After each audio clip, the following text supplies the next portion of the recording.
सोच रहा था यार, आजकल फुल स्टैक वेब डेवलपमेंट की काफ़ी रिक्वायरमेंट आ रही है। थोड़ा जॉब वॉब के लिए अप्लाई करते हैं, क्या करें। HTML से स्टार्ट कर लेते हैं, CSS सीख लेते हैं, जावास्क्रिप्ट सीख लेते हैं, फिर एक दो फ्रेमवर्क सीख लेंगे, सही मस्त जुगाड़ हो जाएगा। बेटा, तुमसे ना हो पाएगा। हमें तुम्हारे लक्षण बिल्कुल ठीक नहीं लग रहे, तुमसे ना हो पाएगा।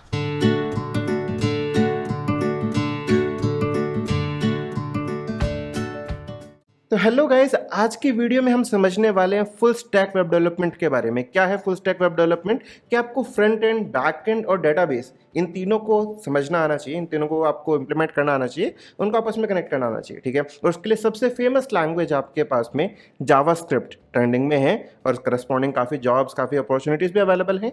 तो उसके करस्पॉन्डिंग हम सीखना समझना शुरू करेंगे कि हम कैसे उसको प्रिपेयर करें, ठीक है। तो एक ट्रेडिशनल तरीका हमने बताना शुरू किया था कि क्या HTML CSS जावास्क्रिप्ट सीखो, उसके बाद में फ्रेमवर्क सीखो, मगर वो चीज़ एक काफ़ी बड़ी हिंड्रेंस प्रोवाइड कर सकती है, और हमारे को तो हमेशा हिंड्रेंस से बढ़ के आगे निकलना है ना, हिंड्रेंस पे अटक थोड़ा ना जाना है, ठीक है। तो उसके लिए क्या समझना शुरू करना है, जावास्क्रिप्ट तो सीखना पड़ेगा, मगर जावास्क्रिप्ट कैसे सीखें, ठीक है, पहले कैसे सीखें, क्योंकि HTML के CSS के बाद में तुम लॉजिक बिल्ड करना शुरू करोगे, मगर क्या है कि फ्रंट एंड, चाहे तुम वेबसाइट वाले पार्ट की बात कर रहे हो, चाहे तुम सर्वर साइड की बात कर रहे हो, इस टाइम पे लॉजिक सबसे टॉप मोस्ट प्रायोरिटी पे है। और लॉजिक बिल्डिंग सीखने के लिए आपको डाटा स्ट्रक्चर्स एल्गोरिथम सीखना उससे भी एक ऊपर प्रायोरिटी पे आ जाता है, ठीक है। तो इसका मतलब तुम्हारे को पूरी की पूरी स्टोरी कहां से शुरू करनी है, अपने DSLGO वाले पार्ट से। मगर एक हल्का सा जो लोचा आता है तुम लोगों के साथ, मुझे दिक्कत आती है कि पहले DSLGO किस में सीखें, क्या जावा में सीखें, C++ में सीखें। आई विल सजेस्ट कि अगर तुमने डिसाइड किया है कि तुम फुल स्टैक वेब डेवलपमेंट करना चाहते हो, या फिर फ्रंट एंड या बैक एंड जावास्क्रिप्ट के साथ करना चाहते हो, तो start with DSLGO in JavaScript itself. फायदा क्या है, तुम कहोगे कि यार नहीं, ऐसा तो होता है कि जॉब में जब जाते हैं ना, जॉब के लिए इंटरव्यू में क्या होता है, वो मैंने सुना है यार, वो जो है ना C++ में ही क्वेश्चन पूछते हैं, है ना, या फिर C++ में मैं नहीं करूँगा, मेरी एप्लीकेशन या फिर मेरा जो कोड है वो स्लो चलेगा, फिर मेरे को जॉब नहीं मिलेगी। ऐसा नहीं होता, ठीक है।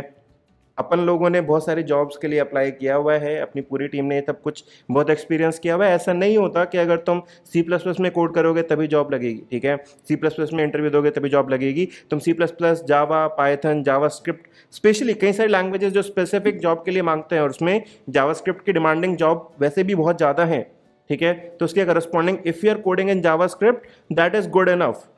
तो अगर तुम DSLGO जावास्क्रिप्ट में सीखते हो, that is good enough, and that is even good, that is even better for some cases. जैसे कि तुम अगर वेब डेवलपमेंट ही सीखना चाहते हो, तो you will have an upper as, because you will have a deeper understanding of all the data structure and concepts, and you will have a good comfort with data structures and JavaScript the same time, ठीक है। तो step 1 पूरा हो गया, DSLGO JavaScript में सीख लो। नहीं सीखा हुआ, अगर तुमने किसी और लैंग्वेज में DSLGO अच्छे से किया हुआ है, तो उसको एक बार जावास्क्रिप्ट के साथ में रिकैप मार लो, क्विक रिकैप के साथ डन कर लो, ठीक है। उसके बाद में अगला स्टेप क्या करोगे, ठीक है, आपकी ये वाला स्टेप पूरा हो गया। अब HTML और CSS को एक बेसिक डॉम लेवल पे सीख लो, ठीक है, डॉक्यूमेंट ऑब्जेक्ट मॉडल, कि इस तरह से किस तरह से एक ट्री स्ट्रक्चर बनता है पूरी की पूरी कहानी का।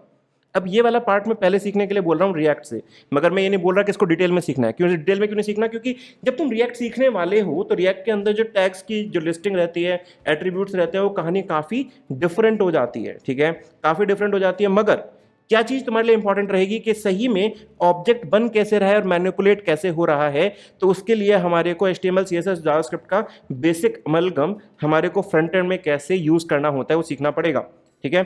उसको तुम W3 स्कूल से भी शुरू कर सकते हो और MDN से भी शुरू कर सकते हो, एक बेसिक लेवल सेटअप करने में। जब तुमने वो डन कर लिया, तो उसके बाद क्या करोगे, फिर वहां से रिएक्ट सीखना शुरू कर सकते हो, ठीक है। मगर पैरेलल में रिएक्ट और एक्सप्रेस पैरेलल में शुरू करना होगा तुम्हारे को। तुमने बेसिक रिएक्ट में सीखा, ठीक है, डॉम इस तरह से बन गया, फिर वर्चुअल डॉम ऐसे बन गया, मैनिपुलेट इस तरह से हो रहा है, पहले कहानी बन गई। उसके बाद में तुमने फॉर्म्स वगैरह जनरेट किए, रिक्वेस्ट रेस्पॉन्स करना सीख गए। अब रिक्वेस्ट रेस्पॉन्स जब होना डन होगा, शुरू हो गया, तो अब मैं रिक्वेस्ट पर सर्वर पे भेजना चाहता हूँ ना, तो पैरेलल में मैंने वहाँ पे रिक्वेस्ट रेस्पॉन्स को रिसीव किया, प्रोसेस किया और रेस्पॉन्ड करना शुरू कर दिया। फिर साथ में ऑथेंटिकेशन सीखा, अब मेरी जितनी भी रिक्वेस्ट हो रही है वो ऑथेंटिकेट हो पा रही है। फिर वेब सॉकेट सीखा, मेरा लाइव कम्युनिकेशन हो पा रहा है। तो तुम सीक्वेंस समझ पा रहे हो कि किस तरह से चीज़ें मूव कर रही हैं, और ये सीक्वेंस बहुत इंपॉर्टेंट है, ठीक है। तो इसके ऊपर तुम एक बार ग्रेजुअली इन चीज़ों को कंकाटिनेट करके बढ़ना शुरू कर दोगे, तो तुम काफ़ी अच्छे से ग्रो कर पा रहे होगे, एंड इवेंचुअली तुम्हारे पास में फ्रंट एंड के लिए रिएक्ट और बैकएंड के लिए एक्सप्रेस, ठीक है। ऑथेंटिकेशन में पासपोर्ट इंटीग्रेटेड विद फायरबेस बन के आने लग जाएगा, ठीक है। कम्युनिकेशन के लिए वेब सॉकेट वाले पार्ट के लिए सॉकेट आयो, ठीक है। इस तरह से तुम्हारे पास में पूरी की पूरी कहानी बननी शुरू हो गई। जनरली डेटाबेस के लिए मैं फ्रंट एंड में जो सजेस्ट करता हूँ, आप फ्रंट एंड के अंदर भी लोकल डेटाबेसेस की रिक्वायरमेंट रहती है, तो वहाँ पे आप बेसिक अगर H2 फाइल्स की जरूरत पड़ती है तो उसको करना शुरू कर सकते हो। बैकएंड में अगर आपको करना है, बैकएंड के करस्पॉन्डिंग आप डेटाबेसिंग के अंदर MongoDB for non relational databases और MySQL या फिर इस तरह से बहुत सारे आपके पास में पड़े हुए हैं जिनमें आप रिलेशनल डेटाबेस में जा सकते हो। रिलेशनल डेटाबेस ज़्यादातर पुराने हैं, ज़्यादातर स्टैंडर्ड हैं, तो उनमें कोई ज़्यादा दिक्कत नहीं आती चूज़ करने में। बट स्पेशली सीखते हुए जो नॉन रिलेशनल डेटाबेसेस है उसमें MongoDB ज़्यादा सजेस्ट करता हूँ, ठीक है। तो आज की कहानी इतनी ही है। आई होप तुम लोग इससे काफ़ी कुछ इंपॉर्टेंट टॉपिक सीख रहे होगे और इन सब चीज़ों के जो मेजर पॉइंटर्स हैं वो मैंने डिस्क्रिप्शन में ऐड कराए हैं, ठीक है। तो एक बार उसको देखना, समझना, उस पूरे स्ट्रक्चर को समझना, उसके बेस पे हम आगे बढ़ेंगे। See you in the next video, bye.